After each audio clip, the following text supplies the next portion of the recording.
ஒருவனுக்கு 4 மனைவிகள் இருந்தனர். அவன் தனது 4வது மனைவியை உயிராக நேசித்தான். அவள் கேட்டதையெல்லாம் கொடுத்தான். 3வது மனைவியையும் நேசித்தான். ஆனால் அவள் தன்னை விட்டு பிரிந்து விடுவாளோ என்று அஞ்சினான். தனக்கு சிக்கல்கள் வரும்போது மட்டும் 2வது மனைவியை தேடினான். ஆனால் தன் மீது பேரன்பு கொண்டிருந்த முதல் மனைவியை அவன் கண்டுகொள்ளவே இல்லை. ஒருநாள் அவன் மரணப்படுக்கையில் விழுந்தான். தனிமைக்கு அஞ்சி தன்னுடன் வர ஒரு துணையை தேடினான். அவன் அதிகம் நேசித்த 4வது மனைவியை அழைத்தபோது அவள் மறுத்துவிட்டு விலகிச் சென்றாள். 3வது மனைவியோ, நான் வேறு ஒருவரை தேடிப் போகிறேன் என்றாள். 2வது மனைவி, மன்னிக்கவும், என்னால் உங்கள் கல்லறை வரை மட்டுமே வர முடியும் என்றாள். இதயமே நொறுங்கிப் போனான் அவன். அப்போது ஒரு மெல்லிய குரல் கேட்டது. அது அவனது முதல் மனைவியுடையது. நீங்கள் எங்கு சென்றாலும் நான் உடன் வருவேன் என்றது.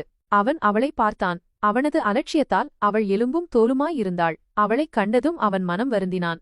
உன்னை நான் கவனித்திருக்க வேண்டும் எனக் கண்ணீருடன் கூறிக்கொண்டே உயிர் நீத்தான். நம் எல்லோருக்கும் இந்த 4 மனைவிகள் உண்டு. 4வது மனைவி நமது உடல். நாம் இறந்ததும் அது நம்மை விட்டு பிரிகிறது. 3வது மனைவி நமது சொத்து சுகங்கள். நாம் இறந்ததும் அவை மற்றவர்க்குச் செல்கின்றன.